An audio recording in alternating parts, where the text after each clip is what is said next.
सद्विचारों का प्रसार, रेडियो दिव्य ज्योति, जागृति का दिव्य नाद, रेडियो दिव्य ज्योति, सद्विचारों का प्रसार, जागृति का दिव्य नाद। ओम तन radio Divya Jyoti. The divine sound of awakening. योगः चित्त वृत्ति निरोधः। बात लिबरेशन की हो, स्पिरिचुअल एडवांसमेंट की हो, अनएंडिंग हैप्पीनेस की हो, रोजमर्रा के दुख सुख से ऊपर उठने की हो, या फिर होलिस्टिक वेलनेस की ही क्यों ना हो, योग एक ऐसा अम्ब्रेला टर्म है जिसमें ये सारे बेनिफिट्स आ जाते हैं। United Nations educational, scientific and cultural organization UNESCO के अकॉर्डिंग योग शरीर, मन और आत्मा की एक ऐसी इक्वानिमस स्टेट है जो फिजिकल, मेंटल और स्पिरिचुअल तीनों ही लेवल्स पर ह्यूमन को इवॉल्व करती है। एंड नॉट जस्ट दैट, योग is also an innate part of societal development. इसलिए यूनाइटेड नेशंस ने 21 जून को इंटरनेशनल डे ऑफ योगा के रूप में घोषित किया, and we have been commemorating it since 2015। इसके बाद सन 2016 में यूनेस्को ने योग को intangible cultural heritage of humanity, that means मानवता की एक अप्रत्यक्ष सांस्कृतिक धरोहर के रूप में अपनी प्रायोरिटी लिस्ट में दर्ज कर डाला। Indeed that's a matter of pride for all of us. You know why? Because योग दर्शन भारतीय षड दर्शनों में से एक है। It's a part of 6 schools of Indian philosophy. And Yog Darshan is endorsed as the most practical and adaptable form of intangible cultural heritage of humanity. लेकिन विडंबना यह है कि आज का कंटेम्प्ररी समाज योग की समग्रता से अभी भी अपरिचित है। वेस्ट में तो योग का कॉन्सेप्ट ही 20th सेंचुरी में आया, और वो भी सिर्फ आसन, दैट मीन्स फिजिकल एक्सरसाइजेस, और प्राणायाम, दैट मीन्स ब्रीदिंग एक्सरसाइजेस तक ही सीमित है। So on this international day of yoga, let's understand the true concept of yoga under the divine guidance of his holiness Ashutosh Maharaj ji. What is yoga? योग क्या है? युज्यते असो योगः, अर्थात जिसके द्वारा मिलन होता है वह योग है। व्युत्पत्ति की दृष्टि से भी देखें तो योग शब्द संस्कृत की युज धातु से बना है, विच मीन्स जुड़ना। अंग्रेजी भाषा के योग शब्द का अर्थ भी होता है जुड़ना, to unite. But it raises a question here, जुड़ना? किससे जुड़ना? To unite with whom? इसका उत्तर हमें 4 वेद महावाक्यास देते हैं। ऋग्वेद सेज प्रज्ञा नाम ब्रह्म, अथर्ववेद सेज अयंग आत्मा ब्रह्म, सामवेद says तत्त्वं असि, Yajurveda says aham brahmasmi. All these statements indicate towards one common reality, union of soul consciousness with the supreme consciousness. आत्मा और परमात्मा का संयोग ही वास्तव में योग है, और इस इटर्नल कॉन्सेप्ट की चर्चा आपको विश्व की लगभग सभी सभ्यताओं और मतों में मिलेगी। बौद्ध योग, वेदांत योग, जैन योग, सांख्य योग, ताओ योग, तिब्बती योग, चीनी योग, जापानी या ज़ेन योग, महर्षि अरविंद द्वारा प्रतिपादित पूर्ण योग, इंटीग्रल योग, योगानंद परमहंस द्वारा प्रतिपादित क्रिया योग इत्यादि, ये सब इसी योग के विश्व व्यापक रूप हैं। Now let's talk about the origin of this traditional wisdom of India. Acharya Hiranyagarbha को योग के आदि प्रवर्तक कहा जाता है। आचार्य हिरण्यगर्भ के इसी योग को महर्षि पतंजलि ने डॉक्यूमेंट किया और साधारण जनमानस के लिए सुलभ किया। अपने पातंजल योग दर्शन में योग को डिफाइन करते हुए पातंजलि ऋषि ने कहा, योगः चित्त वृत्ति निरोधः, अर्थात चित्त वृत्तियों का निरुद्ध होना, स्थिर होना ही योग है। कठोपनिषद में महापुरुषों ने इसी को कहा, तांग योगमिति मन्यते स्थिराम इंद्रिय धारणाम, अर्थात इंद्रिय, मन और बुद्धि की स्थिर धारणा का नाम योग है। और इसी को भगवान श्री कृष्ण ने श्रीमद् भगवद गीता में कहा, यथा दीपो निवातस्थो नेंगते सोपमा स्मृता योगिनो यत चित्तस्य युञ्जतो योगमात्मनः। दैट मीन्स जिस अवस्था में मनुष्य का चित्त परमात्मा में इस तरह से स्थित हो जाता है जैसे एक विंडलेस स्थान पर दीपक की फ्लेम होती है, उस स्टेट को योग कहते हैं। Now we have been repeatedly using this term chitta, So before moving forward, it becomes imperative to know what चित्त is. योग को समझने के लिए चित्त को समझना होगा।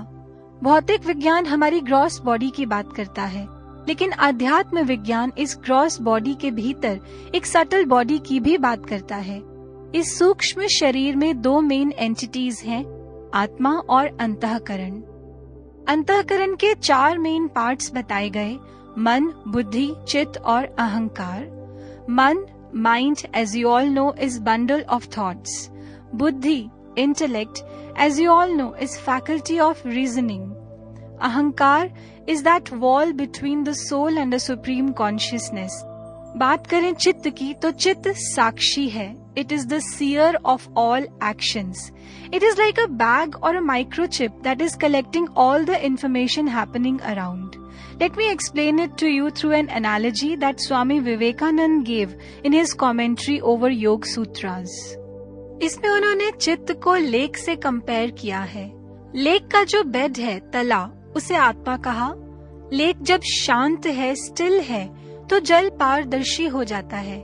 आपको क्लियरली लेक का तला भी दिखता है। लाइकवाइज जब चित्त शांत होता है तो आत्मा से भी उसका क्लियर संपर्क बन जाता है।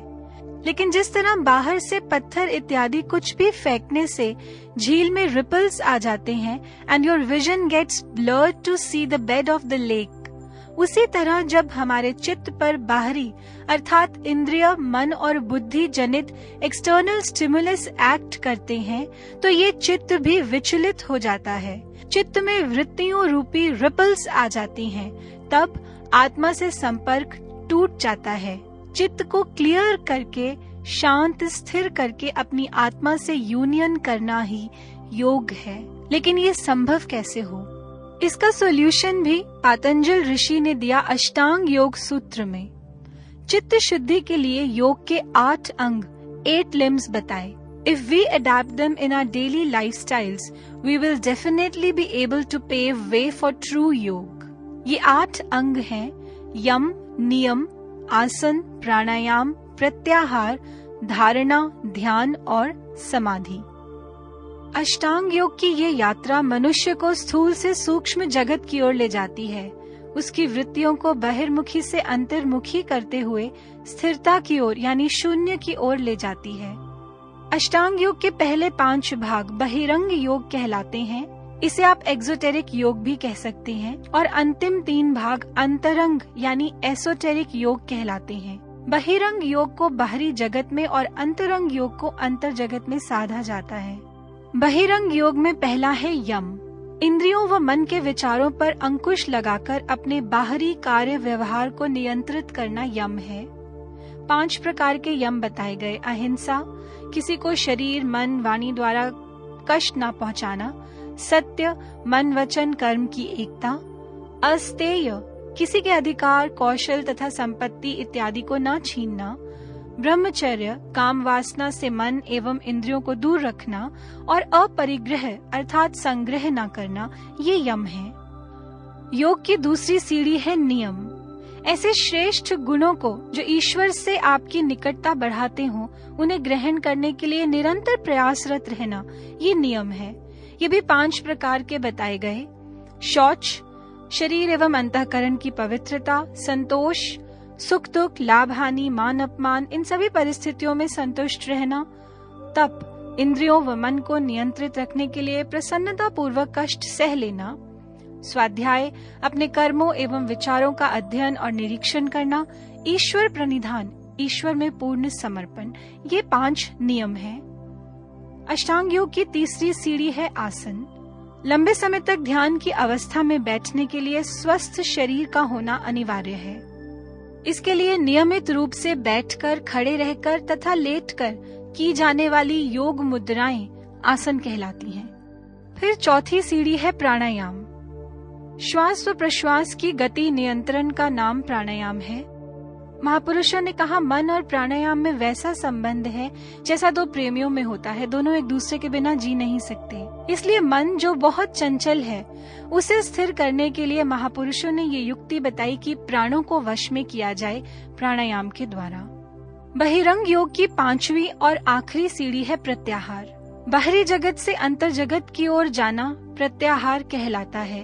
अपनी इंद्रियों को बहिर्मुखी से अंतर्मुखी करना प्रत्याहार है। परंतु ये संभव कैसे हो? इसके लिए भगवान श्री कृष्ण श्रीमद् भगवद गीता में अभ्यास योग बताते हैं।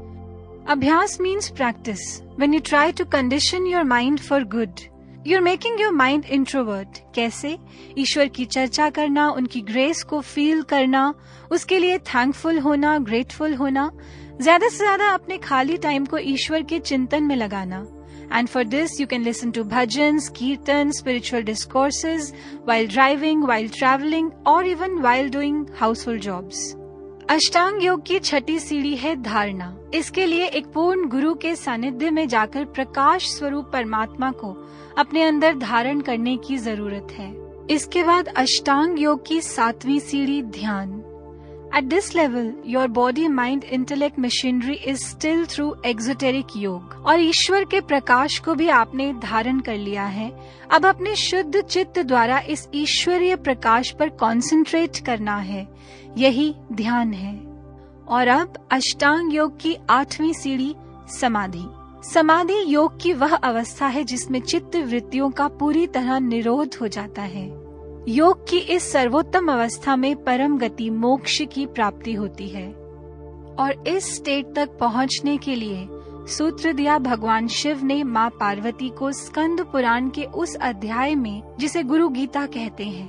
भगवान शिव ने कहा, जो चित्त शुद्धि के लिए प्रयासरत हैं, उन्हें आगे बढ़कर गुरु दीक्षा की विधि प्राप्त करनी चाहिए।